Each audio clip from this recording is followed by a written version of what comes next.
go up to 1,000 at this point, which of course is more than we've had on any sort of community town hall Zoom. I'm going to pause for one more moment.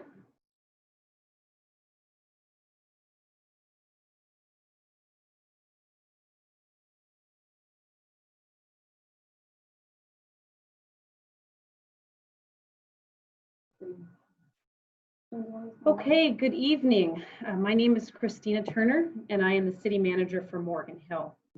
And tonight on this call, I have a few people that are here to help me provide a report as well as to answer questions. And I have this evening, we have Chief Shane Palsgrove, so our police chief.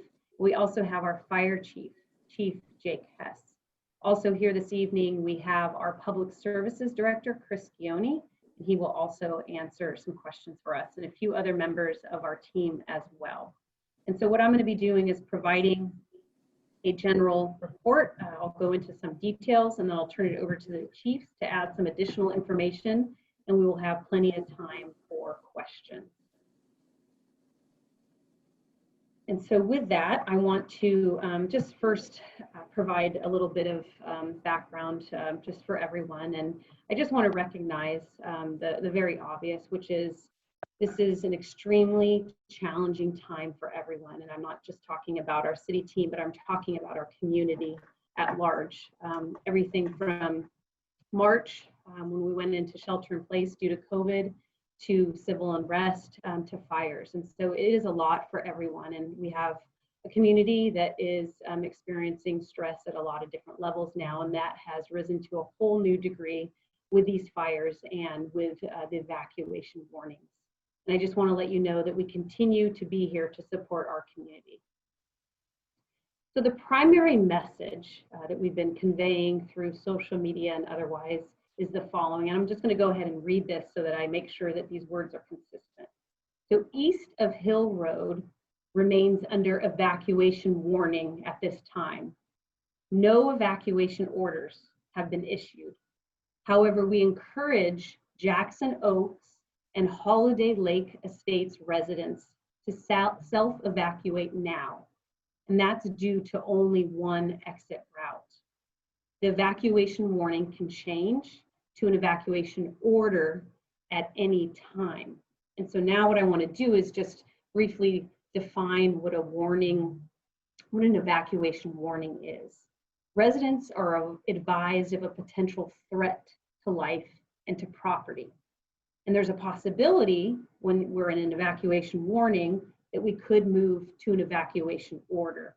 And so basically when we're in an evacuation warning, residents should prepare to evacuate. When we reach a warning order, that moves to all residents must leave now. And so we're in this spot right now where we have, as I mentioned in that message, that we're encouraging Jackson Oaks and Holiday Lake Estates residents to self-evacuate now because of just having the one route. And so there's been some confusion, and so I'm hoping that we can help clarify that. So I want to give a little bit of background on the fires, and as you know, we have fires throughout the state of California. In this area, the fire is called SCU, and that stands for Santa Clara Unit Lightning Complex Fire. And on our call, as I mentioned, we have our fire chief, Jake Hess. And so he is the SCU unit. And so that covers not just Morgan Hill, of course, but several counties. And so he'll be here to provide a report focusing in on the Lightning Complex fire. We are awaiting a more recent update, but at this point in time, the information that we have is that the fire is over 229,000 acres, and it's at 10% contained, and Jake may have an update for us. I do want to mention that early this afternoon, there were fires closer to Morgan Hill. So there were about 6 different fires in San Jose by Coyote. And so the acreage on these was about 20 acres. And there were 2 structures, both a barn and an outbuilding, that were destroyed, unfortunately. The fire has been contained, and these fires were not at all related to the bigger fire that we're calling the SCU Lightning Complex fire. And so now I would like to just mention on the evacuations that on our website and in the communications that we've been sending out, there are a couple maps. And so CAL FIRE has produced an interactive map. And that map shows currently where the fires are.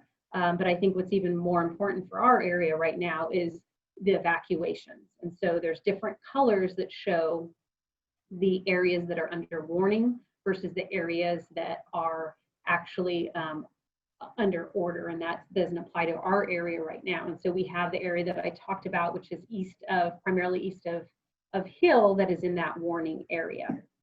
I also want to mention that there is a road closure, and that road closure is at Holiday Drive at East Dunn Avenue. Now, once again, when we talk about warning versus order, we do not at this time have an anticipated timeline to move from a warning to an order. You know, we are doing our best in looking at the fire, CAL FIRE is, and estimated times were in mind, but the fire hasn't progressed as quickly as anticipated, and a lot of that has to do with the shifting of wind. I do want to announce that the National Weather Service has stated that there is a potential for dry lightning for this weekend to start Sunday and perhaps to go into Monday. And that is very, very unfortunate news, because lightning was what caused and led to many of the fires that we're seeing in the state. And so that is something that is being kept an eye on. In addition to concerns about the SCU lightning complex fire and making its way south towards us and towards Gilroy, in addition to that, there can be embers that leave this fire and can travel miles and cause spot fires. And there's about a 90% chance that spot fires can happen from this fire, for any fire for that matter. Now to talk about notifications. And so, you know, how do we notify people? How do we get the word out? And so first is through email. And so I think many people are connected with us through our email updates. On our website, we do have a sign up for notifications, and you can sign up for specific notifications, for instance, for development projects, or in this case for fires, or just for general emails. And so if you're not already on our email list, please sign up to be on our list. And so we are providing notifications through emails, and we've been generally doing 1 or 2 a day. And so we're looking at probably picking that up to be a consistent time each day. And so we'll share more with that. In addition to that, our city and other agencies have access to what's called Alert SCC. And so many of you are probably signed up for that. And how you receive updates through Alert SCC depends upon how you've signed up. And so you can go to our website to sign up if you haven't already. And so you'll be connected to the Alert SCC website. And so you can sign up to receive alerts through text, through cell phone calls, through a landline call, or through email. We did send out an Alert SCC message yesterday announcing the evacuation warning. Many of you, or some of you, may have received messages today. And these messages were from the city of San Jose. And it looks like it came out of an Everbridge system, which is, I think, probably similar to Alert SCC.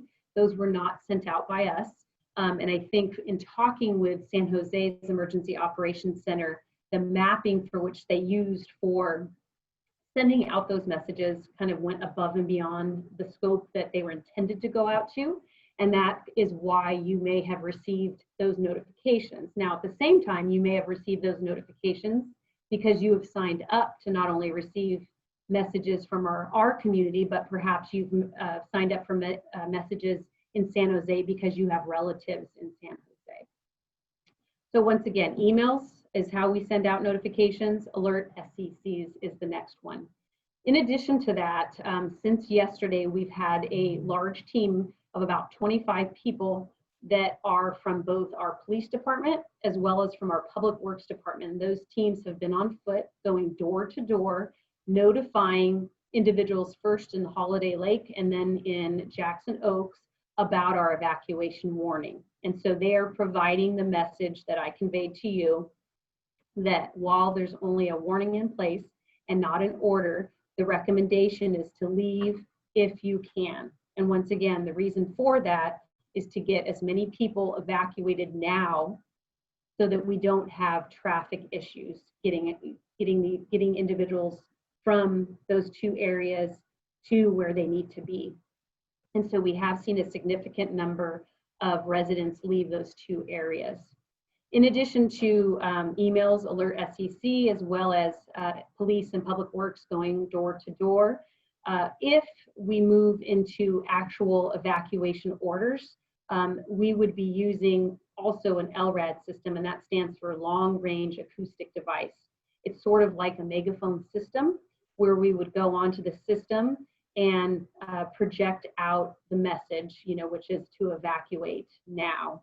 And so that system is helpful, especially in the middle of the night, to wake people up and make sure that people are hearing that. And of course, we would then follow that up with teams on foot to get people evacuated. You've probably also noticed notifications by some of our signs that have been posted in that area as well, that evacuation is underway. At this point, what I'd like to do is turn it over to Chief Palsgrove, who's going to discuss security as well as any other topics that he'd like to fill in, and then we will then turn it over to Chief Hess. Chief, please share with us. Good evening. Currently, we've changed our patrol schedule to a 12-hour shift. Half of our officers are working during the day. The other half of our officers are working at graveyards. This is for the purposes of providing extra security up at the East Dunn Hill. We have road closures at the bottom of the hill, and we'll be checking to make sure that residents or friends of residents are going up for the purposes of preparing for evacuation or going to their residence. Officers have gone door to door, and they've completed contacting all residents at Holiday Lake Estates in Jackson Oaks, which is what they were trying to finish up today.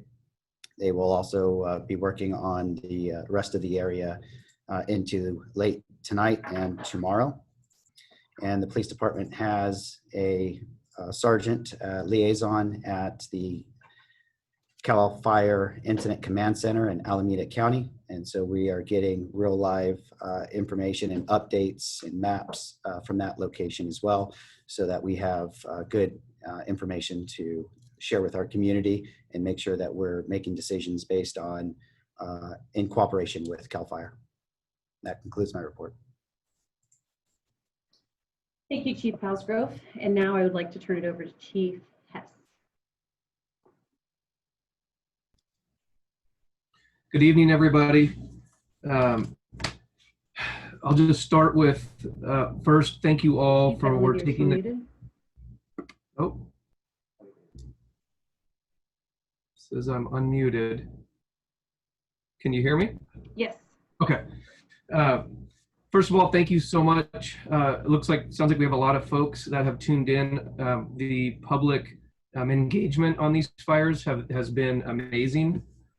I'll start off with a quick update. The fire is roughly just shy of 300,000 acres, about 10% contained. These are absolutely unprecedented times. On that, as that monsoonal storm came through the Bay Area off the Monterey Bay and peppered our county and moved kind of north, we quickly realized that we were going to need a Type 1 CAL FIRE team.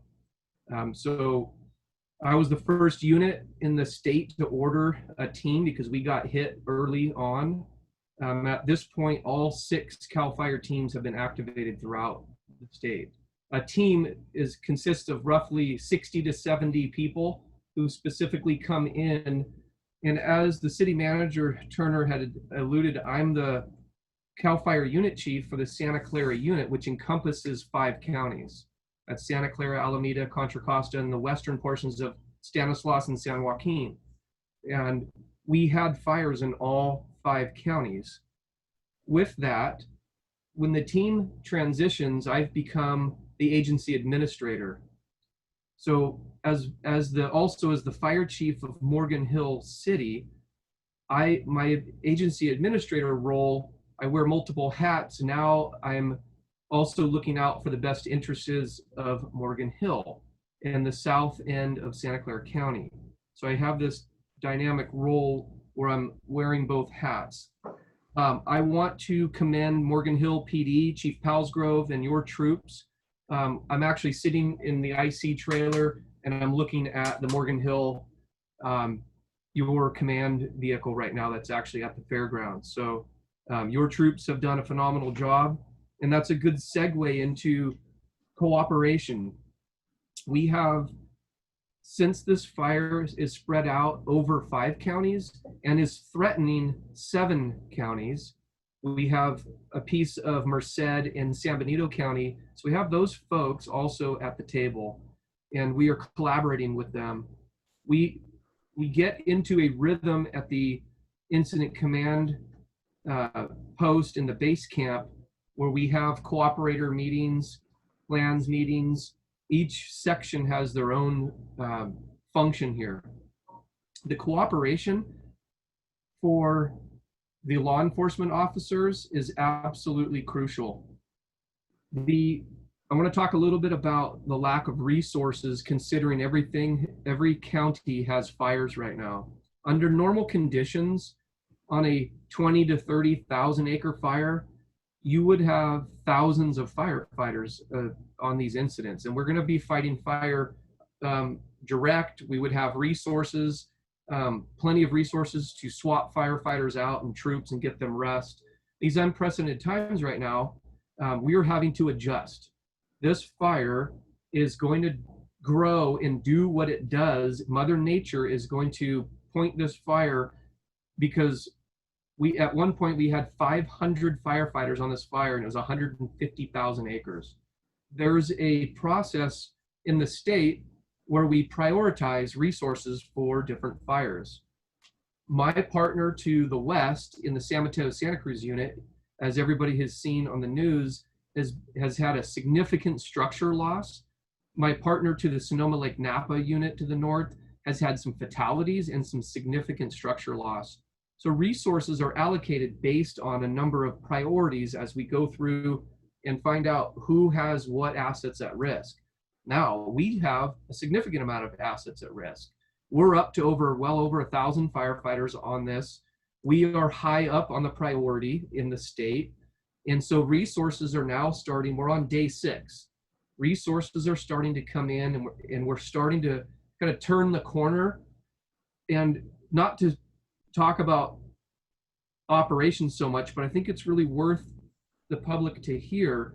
When we were faced with this lightning complex, we really had to adjust how we were going to allocate resources, how we were going to prioritize where we were going to put them. And at one point we had 22 fires in the unit with a very small skeleton crew of resources. So we had to find some of the smaller lightning strikes and put those to bed so that we can concentrate and eventually move all those folks down to these bigger fires. The 2 zones are starting to burn together. On the Calaveras side and the Canyon side will most likely inevitably start burning in and touching each other. We have a significant amount of resources on the law enforcement side, the liaison side, where we are engaging with the public, ensuring that everybody understands where the evac zones are, what those mean. If ranchers have needs for today, we have folks going out with feed to feed cattle, allowing ranchers to get in to either move cattle, check on them. We have a team of folks called liaison officers who are out there with the public engaging on folks' needs. If there are private landowners who have needs in the South County, we have a cooperators meeting at 10 o'clock at the Alameda County Fairgrounds every day. We would love to see you. We would love to meet, hear your needs, because we have resources here that we can help you, whether it's feeding or just getting some intel on your property. Just collaborating right now. Communication is absolutely our #1 priority. We don't know what we don't know. And so having folks come to the table, having folks at that cooperators meeting, your problems are our problems. And our goal is to mitigate those for you. Now, I said it earlier, this fire is going to do what it does, i.e., when you have 200,000 to 300,000 acre fire out in the wilderness, you're not going to stop that with engine companies with hose. We have to back off this fire. We're utilizing bulldozers, and along the edge in San Jose, we had to utilize fire. So we will put bulldozer line in, and on a very controlled element, we'll actually lay fire on the ground and actually fight fire with fire. That was a very successful operation last night. The humidity levels came up, and we had an opportunity to put in some control lines. At the end of the day, you're going to see black control lines around that entire map. So I want to reiterate to everybody that we are on a marathon right now. And we're on day 6 of a very long marathon. And so we are setting a pace in ensuring that we're not going to get anybody injured or killed on the fire side. Having the public evacuate is part of that process. We want the public in the evacuation orders to evacuate. We are hearing reports of folks on other fires where the public is not evacuating, and we're getting people injured, first responders, and folks have been injured themselves who have decided to stay back and try to defend a structure without the proper equipment, personal protective equipment, and tools.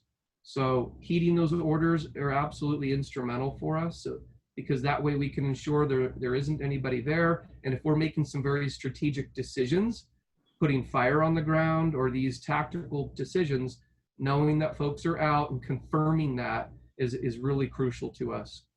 I will close with, I have CAL FIRE Team 6 with Chief Jeff Vike. He is incredibly competent. This is the same team that came in for the cruise incident. It was very serendipitous that their week happened to be up. It was 6 weeks to the day that the cruise fire started, that this fire started. So we are very familiar with this incident command team. They work for me, and I establish a set of expectations for them. They are absolutely meeting and exceeding my expectations. And on day 6 now, we're starting to see us kind of turn the corner just a little bit. And each day we are looking for that little successful moments and targets of opportunity where we're starting to put the heel of the fire to bed, and we can start getting out in these targets of opportunity. The residents in all of the communities in Santa Clara County are incredibly important to us. And as this fire moves south, we are going to be really diligent in working with Morgan Hill PD and all the county sheriffs to ensure that everybody understands where the fire is and when the evacuations are in place. With that, Christine, I'll turn it back to you. Thank you, Chief Hess. And so now what we're going to do is we're going to open it up for questions. And so we already have several questions through raising of hands as well as Q&A and chat. So we're just going to take them one by one, and either I will answer them or I will call on my teammates to help answer them. And so first I'm going to go to Q&A, and the question coming from Lauren Becker-Lee is, we live near Mission View Cochrane, close to the warning area. Is it likely we will put evacuation warning zone? And so I think I'm going to ask Chris Gioni to look at the map, or if he knows offhand, to respond to that. Offhand, yeah, that currently isn't in the warning area right now. I'd have to defer to our team at Fire on the prognosis if it would transfer into the warning zone. Any comments, Jake or Dwight? Can you repeat the location? Yeah, so it's Mission View and Cochrane. And so right now we have some areas by Cochrane that are under warning, but not the Mission View area yet. And so Chris, would now be a good time to put the map up? Christina, this is Dwight. I'll jump in here. I think it's highly unlikely that that area would ever be included in an evacuation warning from this fire. Okay, thank you. Okay, so next is from Elisa. How far away are the fires? How often are CAL FIRE updating the fires? They have consistently looked the same distance away for days now. Okay, so it's my understanding that we're fire-wise right now, the south end is pretty close to Mount Hamilton. And as far as updating the maps, I think those happen throughout the day. I think at one point today they had defaulted to a prior map, but I think that has since been fixed. Any additional things to add to that, both how far away are the fires and how often are we updating the map? Yeah, so on the SCU Twitter feed, we are updating and sending out the morning updates with these informational summaries. And also there are maps that are on the SCU Twitter feed. Now, how far away is the fire? I would not be able to give you an exact location, but that is all part of our planning process on our evacuation orders. And I just want to reiterate the way a almost 300,000 acre fire is burning in these incredibly dry conditions. It doesn't necessarily matter if it's 1 mile, 2 miles, 3 miles, half mile. When we put the order in, it's all based on fire behavior. We have a fire behavior analyst here and members from NOAA who all help us collaborate on coming up with why and how we put in this order. So but you did touch on it. The fire burned up to Lick Observatory. The observatory itself was saved. Copernicus Lookout was saved. So the fire is heading south. And if you look on the map, it's not an exact science of how close it is. As we get better intel with our aircraft, it is an incredibly tight science. Part of this process of competing with other incidents who have large structure loss is they're going to be able to get aircraft who's going to give them an incredibly detailed heat maps outlining exactly where their fire is. We're relying on troops on the ground right now to get us that intel. Great, thank you. Okay, so our next question is, what is the assessment that Morgan Hill west of 101 might need to evacuate? And I think if we add on to what Chief Good was saying, highly unlikely from this particular fire.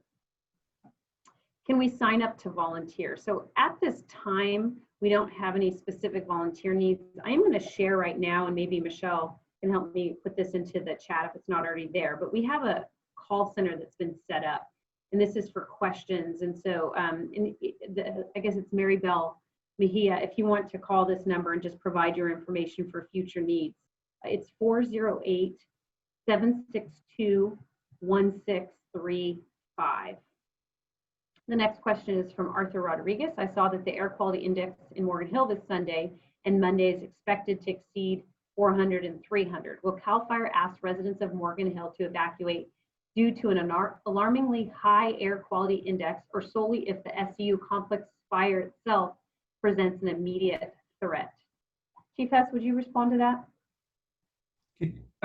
You're kind of broken. Was that first part about air quality? Yeah, so basically, if air quality gets so poor, would we at any point require evacuations just due to the poor air quality? You know, that CAL FIRE would not initiate an evacuation based on air quality. That component would be tied in with the Santa Clara County Office of Emergency Management, or the OES, and I can't speak on their behalf. Okay, so that would probably come out from public health. Yes, that would definitely be a public health who has a whole host of mitigation efforts that most likely they're hopefully sending out now, and people are being aware of just closing up their windows and things like that. Now, there was a second piece to that was that about Morgan Hill City? Yeah, just if the fire itself presents an immediate threat, and that's just going to be based on our warning areas, and then if they turn into actual orders. Absolutely. Okay. So our next question is coming from Darren Tan. Are the evacuation zones identified as warning and not mandatory due to the risk of embers potentially causing spot fires, or is there a legitimate risk that a fire can spread into the warning zone area? So I can handle that. So we, in the fire service, we do everything cooperatively, right? So we want to keep our terminology consistent. So in California, we have two types of evacuation terminologies. The warning, which is literally that. It's a warning. There is potential. You need to get your bags packed. You need to get your things in order. You need to reach out to family, friends, figure out where you're going to go. And some folks who may be compromised probably should go in the warning. That's why we send this warning out. I mentioned it earlier. We have no control over a 300,000 acre fire, but we do have control over our evacuations. And I've been saying this a lot over the last few years because we're in the mega fire era, and this is absolutely unprecedented, that we are going to be evacuating people more often and earlier than we did when I started in 1994.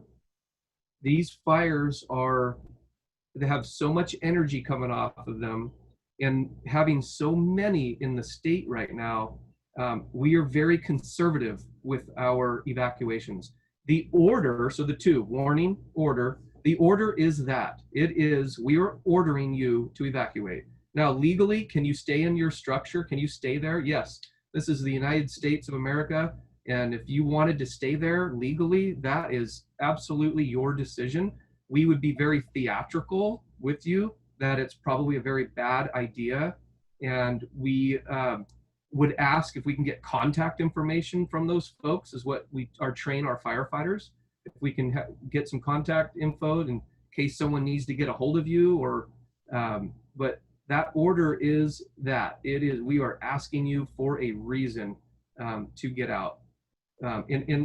We are conservative on these, but watching and seeing the fire behavior and the growth of this fire, I am absolutely concerned for South County.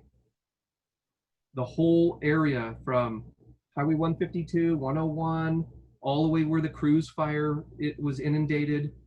This fire absolutely concerns me. We have a lot of dozers and equipment out there working tirelessly right now, 24 hours a day. But you know, at this point, those orders that are in, please heed them. Thank you, Chief. We have a question. I'm going to go over to the chat for a little while, and this is a really good question. Celinda Miranda, will you be addressing what our options may be if we have to evacuate with an elderly person who has limited mobility because they are paralyzed from a stroke? And so we do recognize that we do have some people that aren't able to easily leave their place. And so we have been working on plans. Chief Cosgrove or Chief Good, anything that you can share at this point about that, or Chris Gioni for that matter? Yes. Christina, this is Dwight. Yes. This is a perfect example of a family that should move now during an evacuation warning and well in advance of an evacuation order, because it sounds like they're going to need some time and maybe some assistance to make this move. Okay. Chris, is there anything that you want to add? I think the chief wanted to add something, I believe, unmiked. Chief? Yeah, I was going to echo what Chief Good just stated, that now's the time to arrange for somebody to assist you. And if not, then that's when the police department and the fire department would work together during this time to make sure that you got out safe. Because when the order is in, we're not going to have as much time to provide that assistance to get you out. Thank you, Chief. Okay, so now I would like to, let me see here. Okay, should we be concerned about the dry thunderstorms that could be coming this weekend? What is the possibility we have to evacuate if fires start? We live around Paradise and Paradise Elementary School. And so yes, we are aware of the dry thunderstorms and they can cause the fires, additional fires, and that's what led to the fires that we're seeing.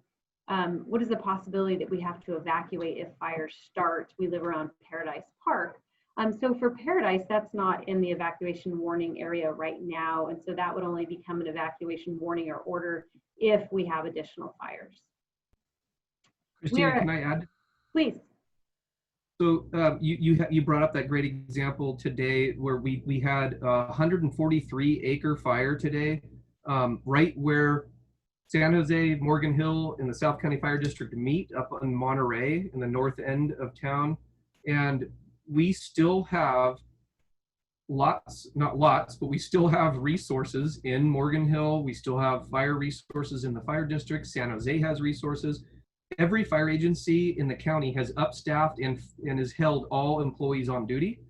So if that lightning strike comes through and peppers us, not in the wilderness, but in our areas, even on the western slopes, we still have an effective force to engage on initial fires, as well as an agency administrator with the team. If I need to grab resources that are currently on the SCU complex, I can potentially move resources over and fight that new fire. CAL FIRE has a policy where any new fire that starts, we immediately divert our aircraft and put out those small fires to keep 95% of our fires at 10 acres or less. So that's a very unique policy. Thank you, Chief Hess. I think we'll go over to some of our attendees that have their hands raised. And so first we have Christine Gagliardi. And you can go ahead.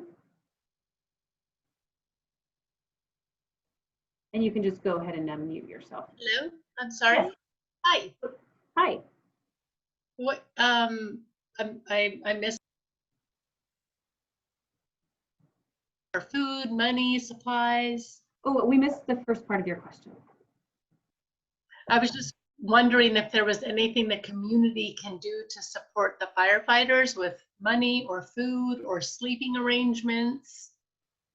So there's nothing specific that's needed at this point as far as supplies go. We will go ahead and update our website for potential places that are accepting donations. But as of right now, CAL FIRE doesn't have any sort of resource needs that we can provide at this time, but we'll go ahead and make note of that and make sure that we update our website. Thank you. The next one is Morgan Hill Mom. And go ahead, I think you just need to unmute yourself. Yes, I see the boundary lines are east of Hill Road. What are the chances of expanding that to the west side of Hill Road? The evacuation warning, sorry. Chief Hess, did you want to address that? Not having the map in front of me, I don't know if Dwight has it in front of him or not, but I think Chris will bring it up. Just have it.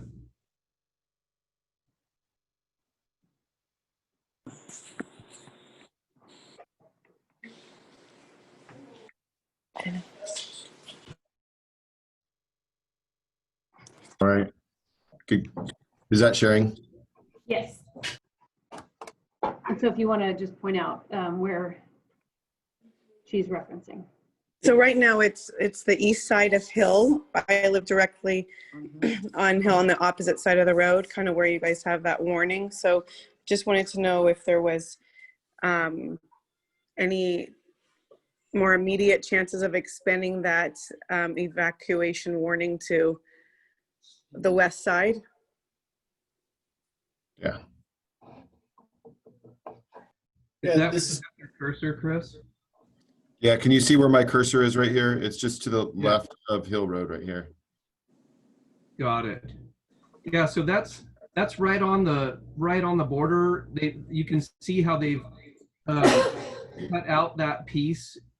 Once we've had this conversation with the operations team, so all of the communities on the east side of 101, the operations section chiefs understand that we have it's going to take us a while to get people out of the Holiday Lake Estates area. So that whole piece, if they flip those to orders or we increase the footprint, they understand that's going to take people a long time. We could potentially increase that warning. However, the way we are in this rhythm with the fire right now and fire behavior, you've noticed that it's been warning, order, as we're heading from the north of the fire to the southeast. So is it a possibility? Everything's a possibility on the table right now. But the way we're doing this well in advance of the fire, our goal would be to give you warning first and then order. I just have to say, I've been in fires in the Sonoma Lake Napa unit, and I never thought in a million years that you'd see a fire jump the Highway 101 corridor. We're not in those conditions with this fire because we don't have the wind that's driving this fire. If there's ever a silver lining in what we're dealing with right now, is the wind. And we're keeping a tight eye with our weather folks on any wind events. And we don't have wind events on the horizon at the moment, which is just phenomenal for us, so that we can kind of stay in this rhythm of keeping this fire out of the communities, starting from Milpitas all the way down to Gilroy. Thank you, Chief. Next we have Joe Baranowski. And Joe, you can go ahead and unmute yourself. It was an inadvertent raised hand. I apologize. I had nothing to say. I appreciate the holding this conference. I'm sorry, Christina. It was a mistake. We appreciate you joining us tonight, Joe. Our next question, I believe, is coming from R. Jean. And you can go ahead and unmute yourself. Okay. Yeah, hi there. This is actually Dylan, Jeannie's wife. Husband, I apologize. There you go. There's your funny bit for tonight. Thank you. Guys, fabulous job. You really are giving us a lot of information, and we certainly do appreciate it. One thing I've not heard is talk on shelters. Where do people go? What do people do? So perhaps you could just elaborate on that. Yeah, thank you so much for that question. So Sobrato has been activated as an evacuation resource center. So it is not a shelter, but it is a place to go when people evacuate if they need resources. So they can check in there, and the county is staffing it, and so they can ask questions and see what resources might be available to them. I believe that American Red Cross is also present there to help out. May I turn it over to Chris to provide any additional sheltering information? I think you covered it for sheltering, Christina. I just add, we know that we have people within the warning area that are just looking to move vehicles and things out of that area quickly. And in addition to the sheltering, you can park those vehicles at the Morgan Hill Aquatic Center if you just need a place to move things. But I think you covered the shelter information we have. Great, thank you so much. Next, we have a cell phone that's calling in, ending with 8617. You can go ahead and unmute yourself.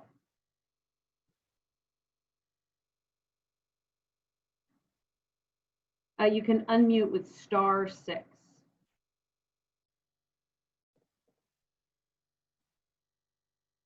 Cell phone ending with 8617. Okay, go ahead. We live across Monterey Road from the fire station.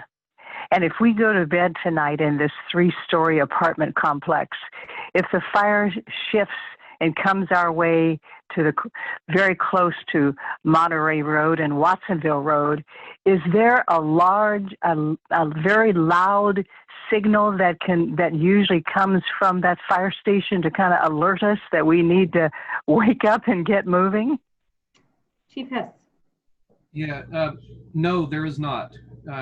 Communities have gone away from those large kind of air raid sirens from the World War II.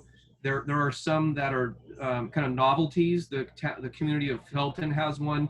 They alarm it every day at noon for lunch because, quite frankly, those alarms don't necessarily mean the same thing to everybody. So with modern technology, I would absolutely encourage you to go to Alert SCC, get your cell phone registered.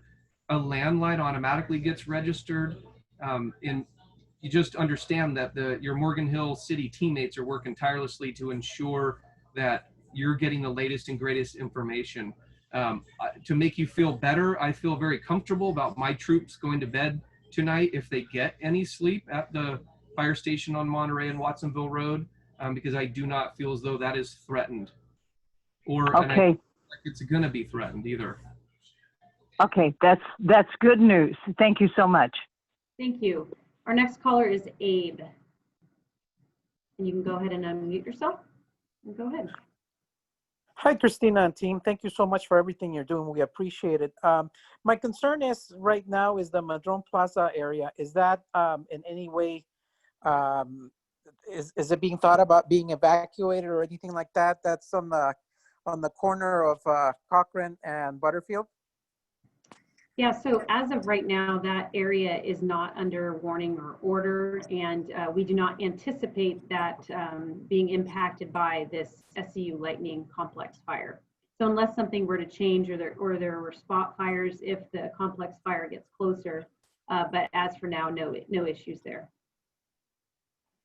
Thank you so much. You're welcome. Our next caller is Michael Moore. And go ahead and unmute yourself.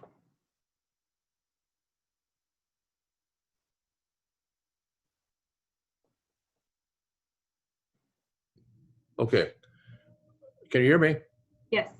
What is the likelihood that the motels along Condit Road, such as La Quinta, where I evacuated to last night, would become at a fire warning area? Chris, do you want to go ahead and put that map up? So right now, that area along Condit is west of the warning area. And so at this time, we don't believe it's an issue, but let's go ahead and share that again so we can get a visual.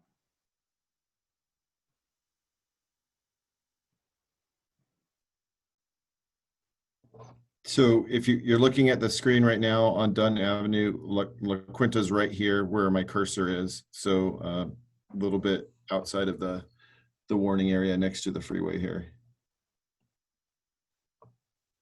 Yeah, so no issues at this point.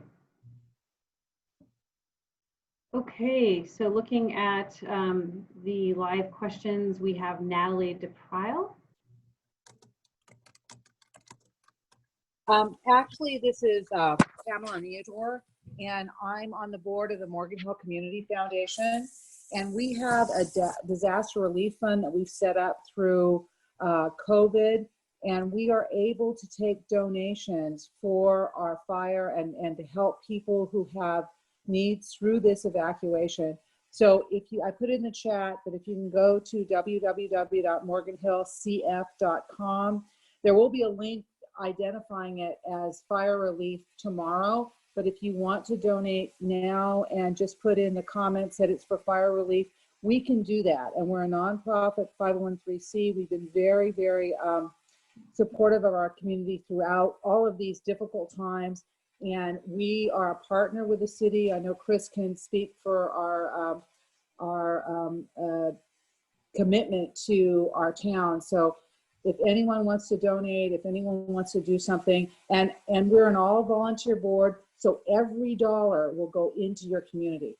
We appreciate that's all I'm saying. Thank you. We very, very much appreciate the relationship that we have with the Morgan Hill Community Foundation. The fund that is being referenced was set up at the beginning of COVID. And so this is great to hear, and we'll see if we can get a link on our website as well. The next caller is Anna M. Yeah, hi there. We are currently in a evacuation warning zone and have heard some things about looting happening in the Santa Cruz mountain area. I was wondering what the plans were for the police force to patrol the area if it does become evacuated.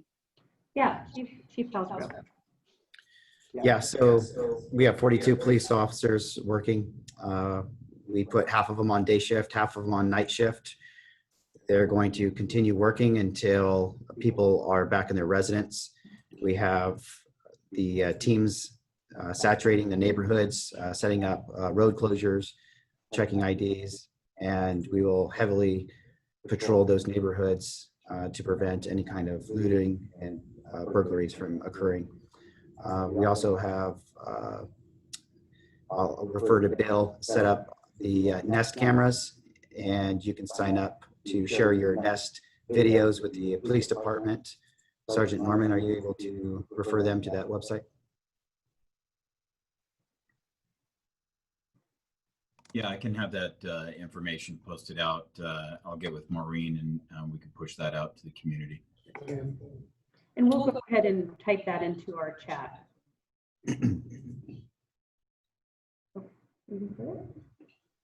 Okay, thank you. Our next caller is Lee or Lai Pham.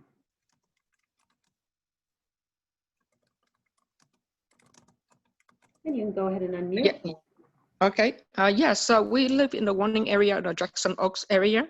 So we've been in warning, and I've been hearing conflicting information about that we actually should evacuate or not. And if we evacuate, if we go towards San Jose, is that a safe area to go? Yeah, so it sounds like you're in the evacuation warning place. And so within Jackson Oaks and Holiday Lake, we are recommending that those that can leave do. And so there are most places in San Jose are just fine to go to. They do not have any active warnings or orders in place right now in San Jose. Anything further from my team? Nope. Okay, thank you.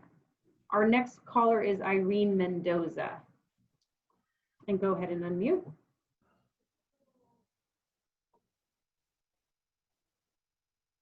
Hi. We live in San Martin.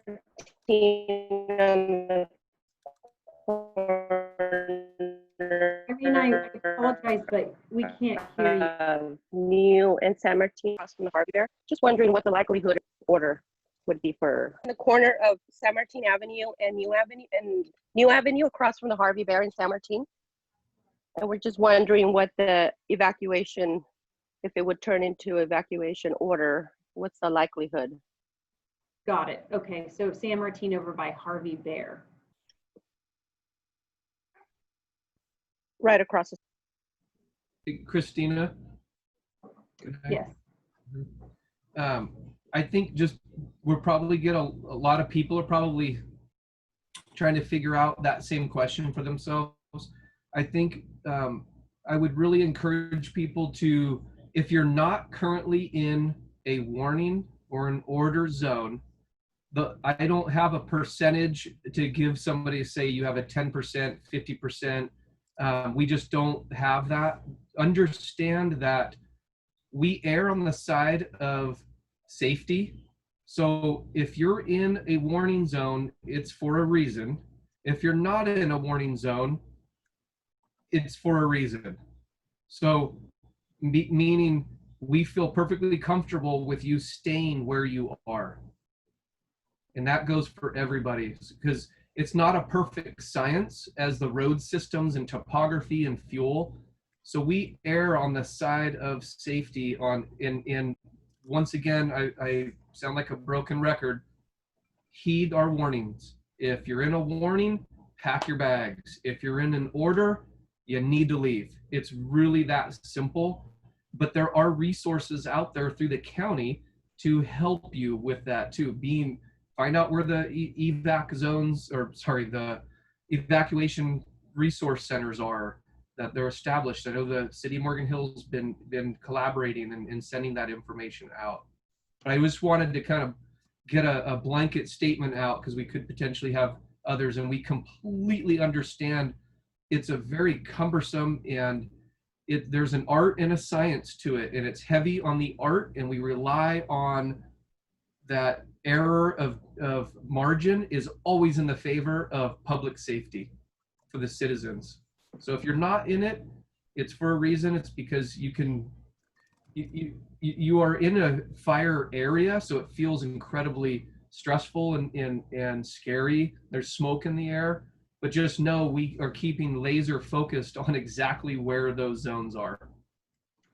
Great comments. Thank you, Chief Hess. Bill Jump.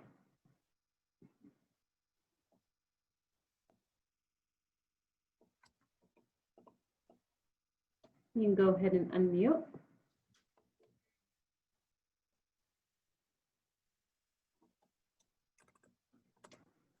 Bill, are you able to unmute?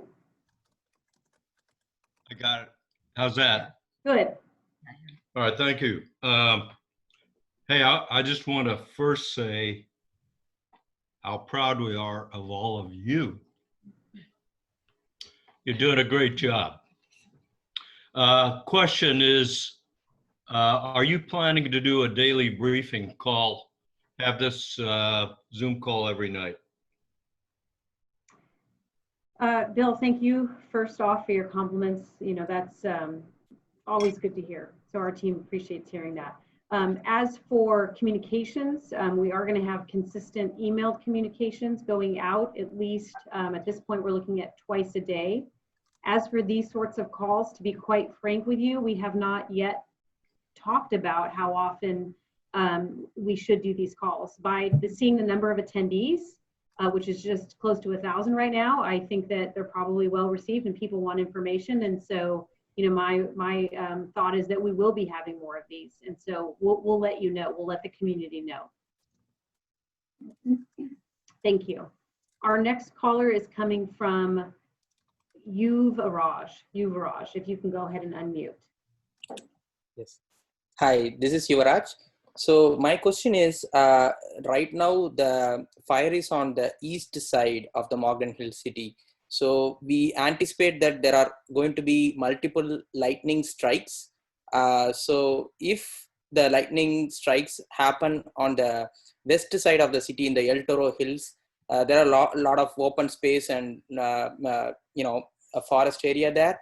So my question is, if are we prepared in the case of multiple lightning strikes on the other side of the Morgan Hill city and on the vast open spaces? So how do we like kind of anticipate and prepare ourselves for that situation? Good question. Chief Hess. Yeah, so we fielded a lot of the questions today here at the fairgrounds at our cooperators meeting. Very similar questions were asked. And as the weather pattern comes in, we will have a better idea the closer it gets as to where these lightning strikes are going to be. But I have to reiterate, 90% of all wildland fires in California are started by humans. So vehicle fires, accidental starts, arson starts. So whether it's a lightning strike, a down power line, a bird into a power line, a vehicle fire, or arson, we have effective response force right now in the county where everybody's kind of upstaffed their resources that are available to mitigate those. Now, if the Santa Cruz Mountains gets peppered with an incredible amount of lightning, that's a whole nother story. What we've been told is the northern part of Northern California is kind of anticipating this potential lightning series. But we feel pretty comfortable right now that we have, and today's fire was a very good example of a 143-acre fire where we had multiple fire agencies jump on that fire and suppress it. So my point is we have the resources available to attack our normal IA fires, our initial attack fires. Is the best way I can answer your question. Thank you, Chief. Our next question is coming from Michael Moore. And you can unmute.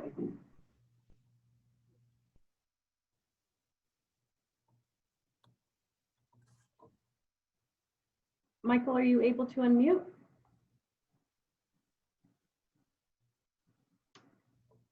Okay, why don't we go ahead to Anna Teresa Maciel.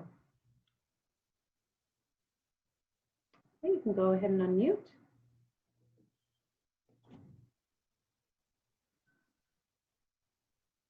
Anna, are you able to unmute?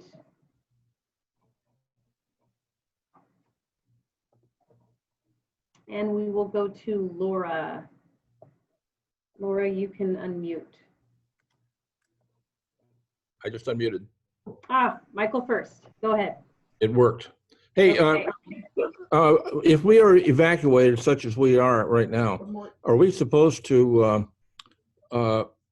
contact someone, let them know we're here? Yeah, that's a good question. We did receive that question today. So there is no requirement to check in with public safety. There's no requirement to check in at our Sobrato Resource Center. You can let your neighbors or friends know, but there's no need to check in with anyone formally or officially. Anything else that I'm missing, teammates? Christina, this is Dwight. Yeah. I can't resist the opportunity to chime in on a good family emergency plan, because this would be a very appropriate time to let your family know, family that is outside the area, where you are and that you're okay. Yeah, that's really good. Okay, Laura, are you able to unmute?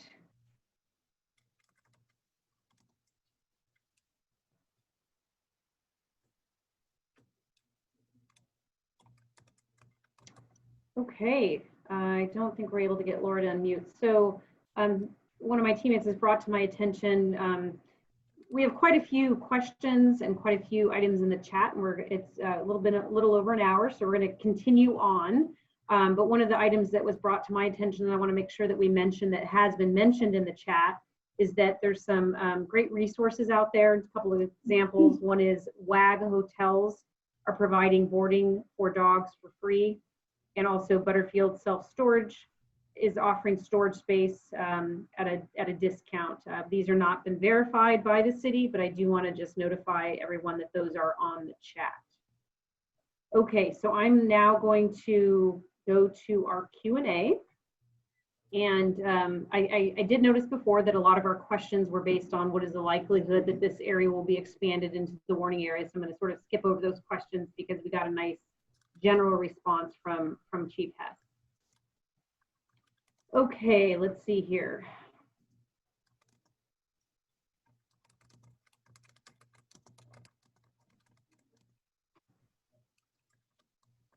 Based on all the fires in the Bay Area, what should be the best route for evacuation? This is a good question, and we've talked about this, in meetings in the past, and people want, a printed out manual with how to evacuate. And the theme is that, what we need to do is be flexible, because you never know what the circumstances are, and they vary so much. And so it really is dependent upon the disaster that's in place, and the variables that are there. And so I think I'm going to ask Dwight to briefly just mention evacuation routes and specific to this incident. Thank you, Christina.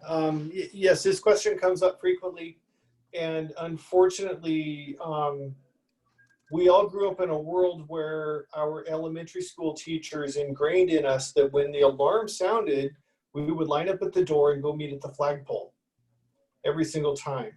That's great in a school fire drill. It does not work well in the real world. So as far, and one of the frequent questions is, how do I get out of my neighborhood? How do I get out of Morgan Hill if I need to? And the most general, simple answer I can give is that the goal is to move away from harm and towards safety. And since most of us travel in and out of our neighborhoods and in and out of Morgan Hill on a daily basis, the question is more basically, do I go north or do I go south? And it really is about that simple: listen, follow instructions, and drive safely. Thank you. Christina, Okay, can I add one piece to that? please. And thank you, Chief Good. I'm glad you added that, and you reminded me of a couple things. Just to add to that, and he's right, there can be circumstances that in the San Mateo Santa Cruz unit, when the reverse 911 goes out, there can be opportunities where that reverse 911 may say a couple specific things associated with the community, but it's going to be very general when you get that. It's not going to be very left turn here, right turn here. This is how you're going to get out of the community. But there could be some very specific things. If that is on the reverse 911, once again, listen to that and heed those directions as part of that. I just wanted to add that. And thanks, Joy. Yeah, thank you. What do we do with the several gallons of gasoline we have in our garage for a generator if we have to evacuate? Chief Hess. I'm going to ask Chief Good to take that one. Thank you, Chief. So as you're preparing to evacuate, in the case that you need to evacuate, we will encourage you to move things like propane tanks from your barbecues, gasoline from your lawnmower or your generator. You want to move them well away from your house. We really don't want to add fuel to the fire, so to speak. So move those things well away from your house. If you have a shed or an outbuilding on your property, that would be a great place to put them. Chief Good, a couple of these are going to be kind of similar as far as preparedness questions, so I'm just going to continue giving these to you. Any specific instructions for evacuees with solar systems? And then similarly, will orders to evacuate, will PG&E shut off gas and electric if we're ordered to leave? So solar systems, and what does PG&E do, if anything? There's really not much to do with solar panels. There's really no way to turn them off. As long as the sun is shining in our sky, solar panels do what solar panels do. In the event of a widespread fire loss or fire impact, PG&E will indeed turn off gas and electricity to reduce the hazards on the ground for our firefighters. Great. Where can I take my animals if I need to evacuate? Chickens and dogs. Okay, so a few things here. One is that Sobrato is able to take some animals. So chickens, for instance, they're able to take, they don't have feed. And so people that are gonna ask to have their chickens kept there are gonna have to go there and continue to feed them. Let's see, Chief Halsgrove, do you have any information from animal control about resources that are available? Yeah, we are collecting locations where animals can be taken. So if you want to call in to our hotline, depending on your circumstance and what kind of animals you have, we'll get you that information.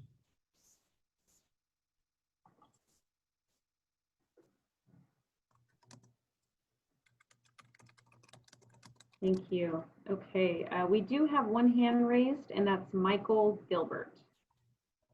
You can go ahead and unmute. Hi, good evening. Thank you. I know a lot of folks that live in Morgan Hill, Gilroy, may work over 152 and LB, or even vice versa. Folks living on that side of the hill who work here, commute here for family. There's been a lot of reports today of 152 potentially being completely shut down, and I know it's not really imperative to Morgan Hill, but just wondering if Chief Hess has any information on that. Chief. Yeah, we haven't heard anything about closing 152. As the fire progresses south, that is absolutely a possibility and even an inevitability of 152. Once again, that'll be a coordinated effort on our terms is what our goal. It would be to have that on our terms, not the fire's terms. But as of right now, it is open. Thank you. Our next caller is Stephen Cox.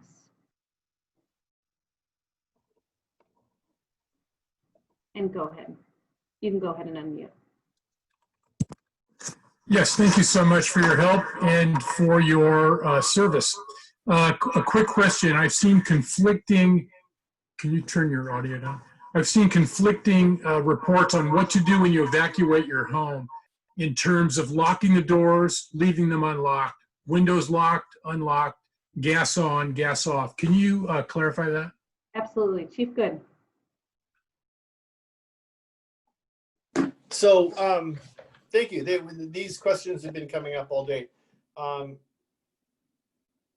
I would suggest that you prepare as though you were going to the coast for a nice 3 or 4 day weekend. So absolutely close the doors, close the blinds, close the windows, lock your place up, and enjoy your time away from the smoke.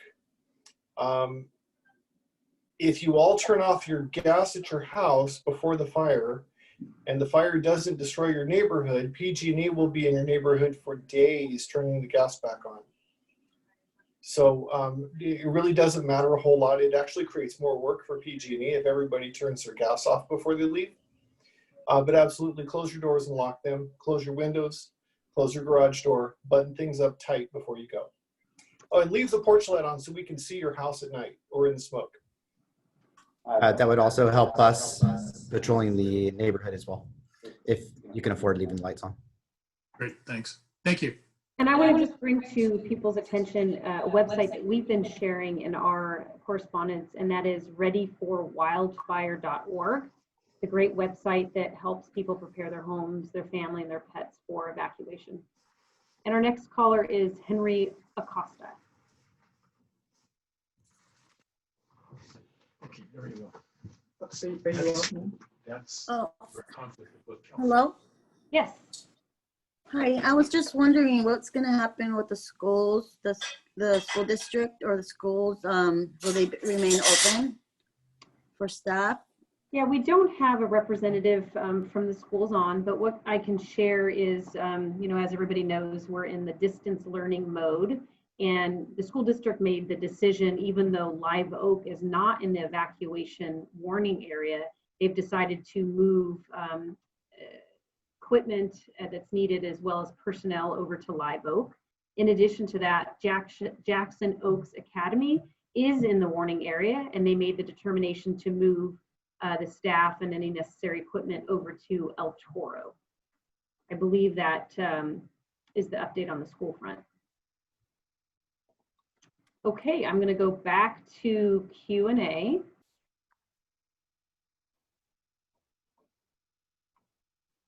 Give me just a moment here.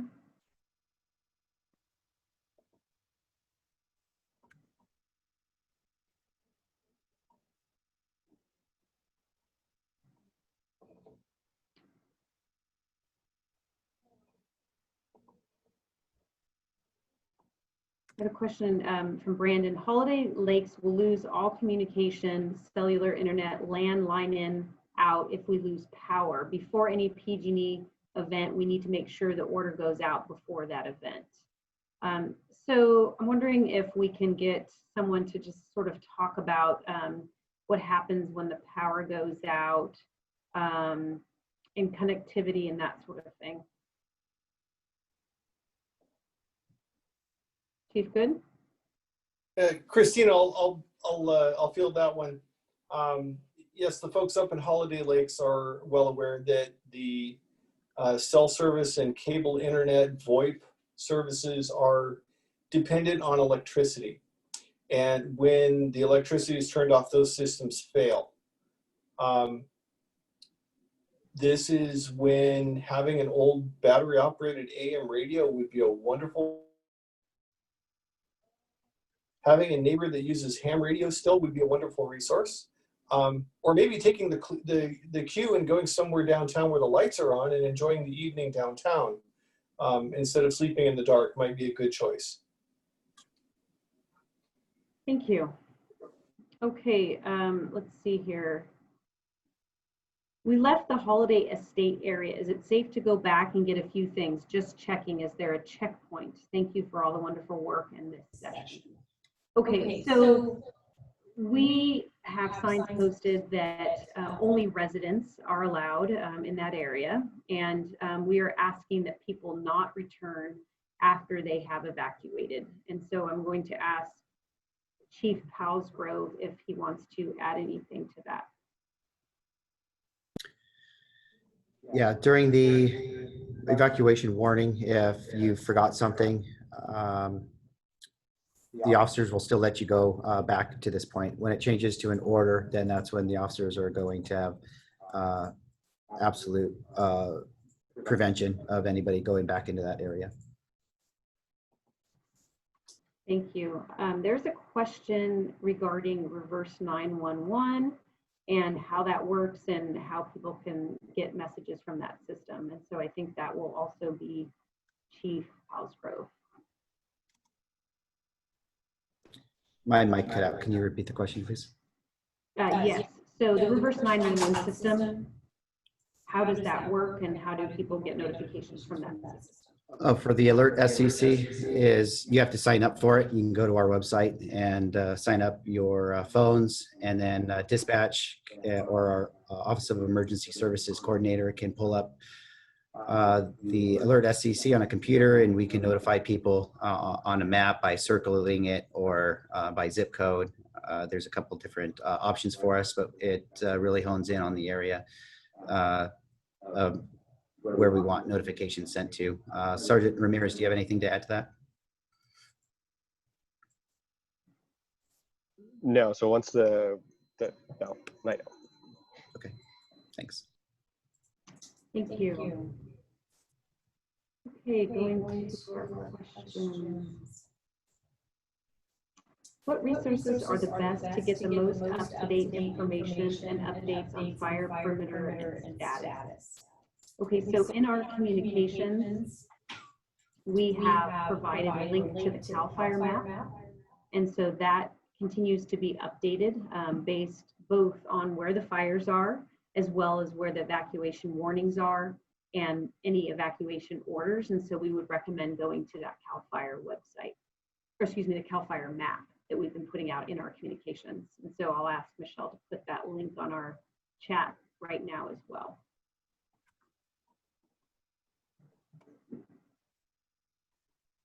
And we have another question related to Gilroy, and that is thoughts on evacuation for Gilroy. City of Gilroy isn't providing much information. I'm going to ask Chris to put back up the map so we can talk a little bit about Gilroy. And while Chris is doing that, a question is how much of Coe Park has burned? Chief Hess, is that something you can respond to? Yeah, so Coe Park has been impacted on that east side of Coe Park. I don't have an exact update. We have state park representatives here who are have Coe Park interests.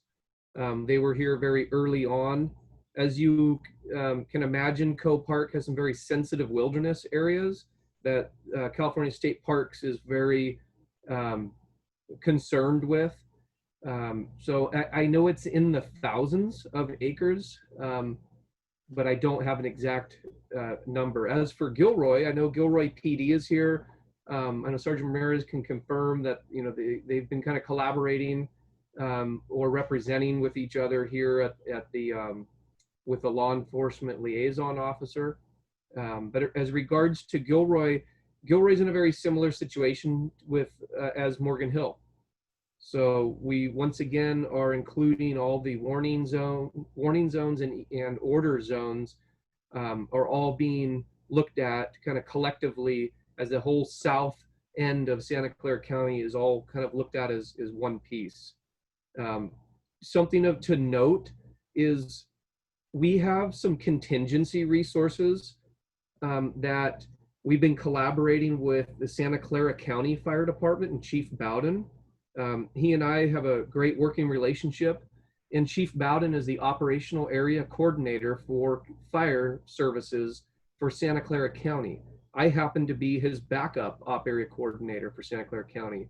And he and I have collaborated, and we have upstaffed, and we have a number of resources, including a strike team of fire engines, a strike team leader, and some other resources available to us that we have strategically placed in Santa Clara County, some in the south end of the county, where these roving strike teams are not assigned to the incident of the SCU lightning complex. They are specifically designed for any new start or any structure threat from the lightning complex anywhere in the county. And so as that threat slowly gets mitigated up in the north end near San Jose, and as the fire progresses and we're able to fight the fire directly and put control lines in, these resources are available to us with the flip of a switch. So that is a contingency plan that CAL FIRE Team 6 has put together, because we can't have one backup plan. We have to have multiple backup plans. So these resources are like the backup to the backup, if you will. Thank you, Chief Hess. I was asked to just remind everybody about the difference between a warning versus an actual order. And so a warning is that residents are advised of a potential threat to life and property. And when we're in a warning area, there's a possibility for that to move to an order. And at that point, an order is that you need to go, you need to evacuate. Once again, Jackson Oaks and Holiday Lake, we are recommending that if people can evacuate, that they leave. Okay, so going back into our questions. And so just so everybody knows, we're going to continue on until 8 o'clock. And if you have questions that haven't been answered, what I want to ask you to do is to go ahead and call or text that hotline number, and we'll make sure that we get your questions addressed. Okay, so I'm looking for questions that haven't been answered yet. And so while I'm doing that, if we can go to the callers, Georgine Pickett, Michelle, if we can unmute. And you can go ahead and unmute your line.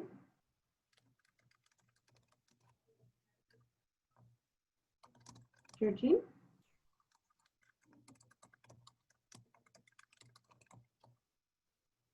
Go ahead and unmute. And while we're waiting, let's try Joe Nunez. And Joe, you can unmute.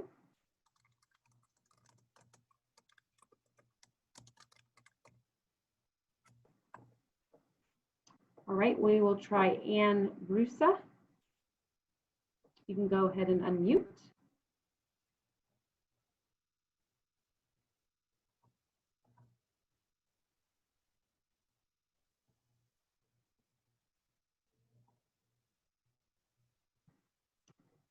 Okay. And Erica Marie.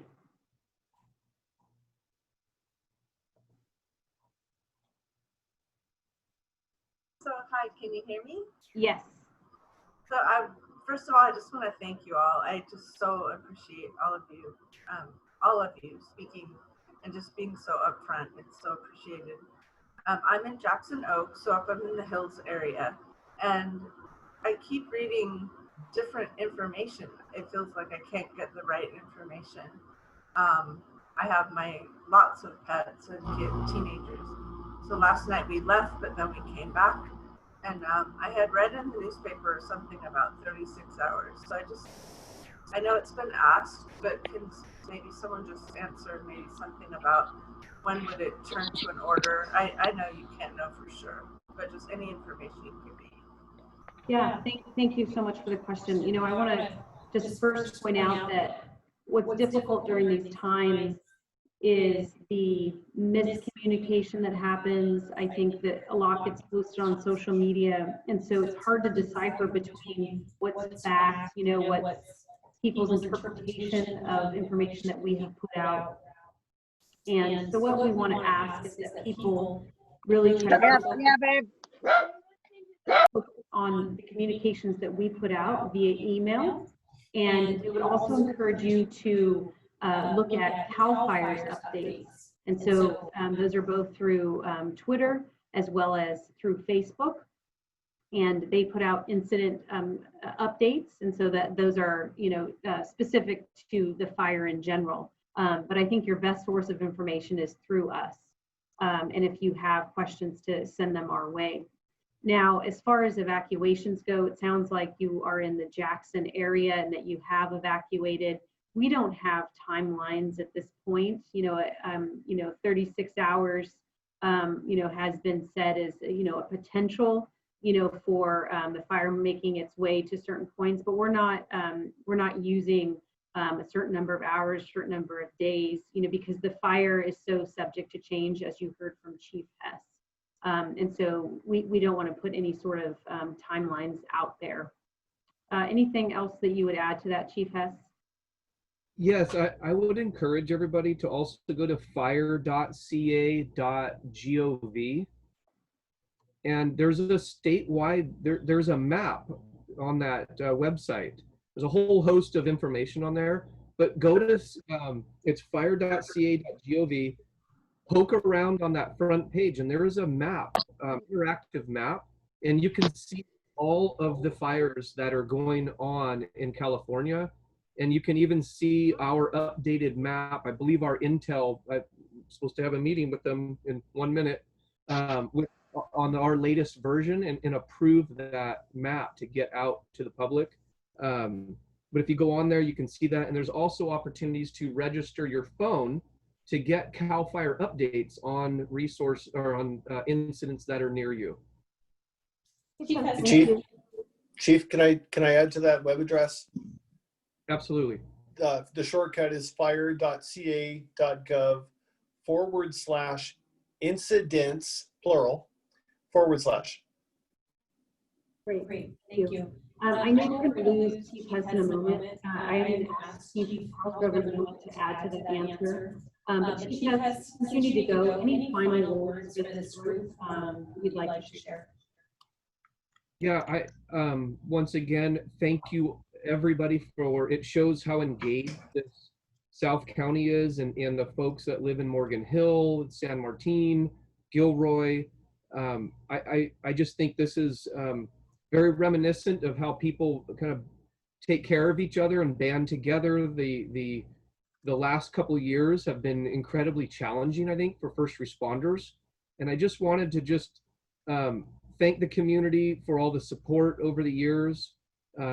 It's been a long haul, I think, for folks just in general. And I think I would be remiss if I didn't recognize the fact that these are very challenging times right now for everybody.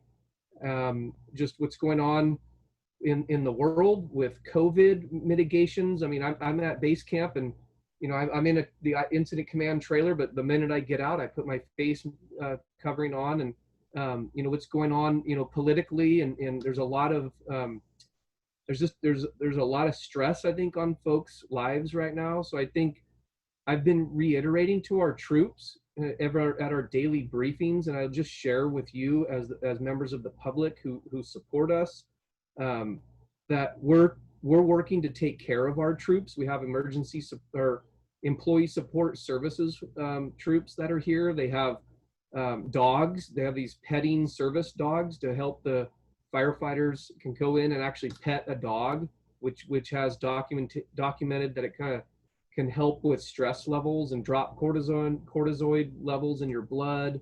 So I just, right now, more than ever, I just encourage you to reach out to family, friends, to Chief Good's original chat about having a family network of people is really important right now to reach out to, particularly if you're evacuating. But this is a moment in time where everybody needs to take care of each other. And that's what we're doing here on the incident. I think I really want to encourage that and challenge you all to take that message back to you and your families and your kids. And from a personal note, my 16-year-old daughter, I haven't seen her in 6-7 days. And, she told me her school got canceled today. I happen to live in Santa Cruz County in the South End. And so it's crazy times, but I want to reiterate to everybody, we're going to get through this. We will. And we're going to pick off these fires in the state. We're going to pick them off one by one. And I told the troops the first day we were here that I heard somebody tell, I was on a conference call, and I kept hearing people say that we're going to have to do more with less. And I thought to myself, I'm not quite sure what that means to someone who has hose on their back, who's giving 100%. And so I'm challenging my troops. There's 1,100 of them here today. They're going to have to adjust with less so that we don't get anybody killed. So I just send out a gentle safety message to everybody. Stay engaged. I'm very, very proud of Morgan Hill and our teammates. Morgan Hill PD has absolutely set the bar, in my opinion, in regards to law enforcement, how they've engaged with the community. For Christina, your staff, everyone's been working so hard. It seems like we've been on a treadmill that's just nonstop. So I think everybody needs to take a moment and just take a breather, look out for each other, because we're on a marathon and we're going to have to set manageable pace. That goes for the public too, not just first responders. So I will close with that. I look forward to getting a briefing here from my incident commander, Chief Jeff Vike, and his troops. And we're going to get up in the morning and we're putting our plan together, and we're going to be here for a long time. And we're going to put this fire to bed eventually.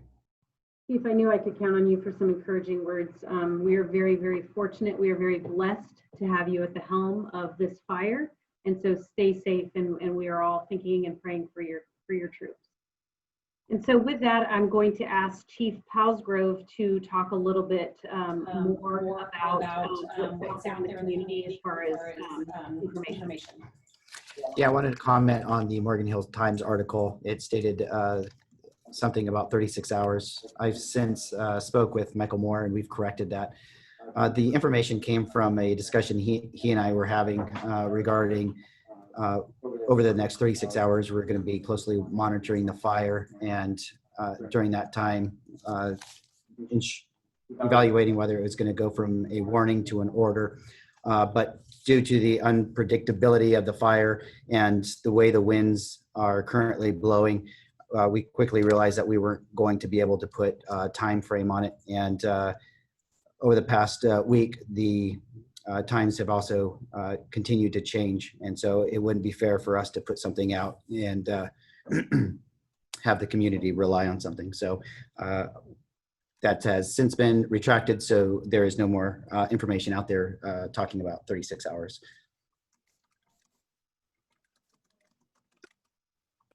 Thank you, Chief. We have one more live question, and that is from Christy.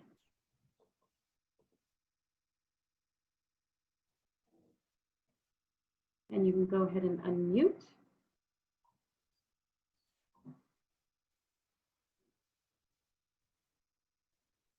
Hello, can you hear me? Yes. Yes. Okay, so I'm Christy's husband. I have a question about evacuation. I was looking on the MapQuest when I was looking on the maps trying to get out of here if I needed to. I mean, there's basically a fire in every direction. So my question is there a percentage of firefighters who are actually trying to keep the roads,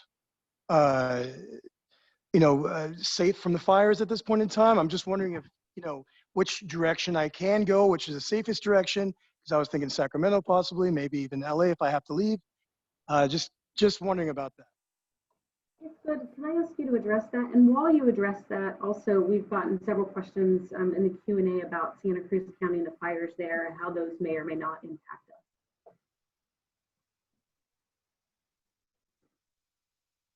us. Christina, did you want? Oh, you chose a second there. Go ahead, Chief. Sorry, did you want me to take that question? Please, and also okay. Santa Cruz County as well, if you would. Okay, I really can't speak to Santa Cruz County. I'm looking east very intently. Yeah, and just basically to confirm that at this point, Santa Cruz County fires are not a concern for us as far as the fire jumping this way. That's correct. That's correct. That is not our concern at the moment. I really hope that it would never be necessary to travel as far as Sacramento or Los Angeles for safety. We do not commit people to roadways to protect roadways. We just don't. We commit people to the built environment to save people's homes and to save hospitals and school buildings and things of value. If this caller is concerned that he feels surrounded by fire, I would encourage him to find some place that is not surrounded by fire. And there are places not far from here where there is no active fire. Okay. Thank you, Chief Good. So this concludes our time together this evening. Once again, if you didn't get your question answered through the Q&A or through the remarks that we shared, I really want to encourage you to call or text our hotline. We will continue to share email communication, and we will also look at having these calls in the future. And so I just want to leave you with just echoing what you heard from Chief Hess, and that is that this is a tough time, and just know that we're here to support you in every way that we can, and want to encourage you to reach out to others, your family members and your friends, and help take care of each other. And so good night, and we will be in touch soon. Take care, everyone.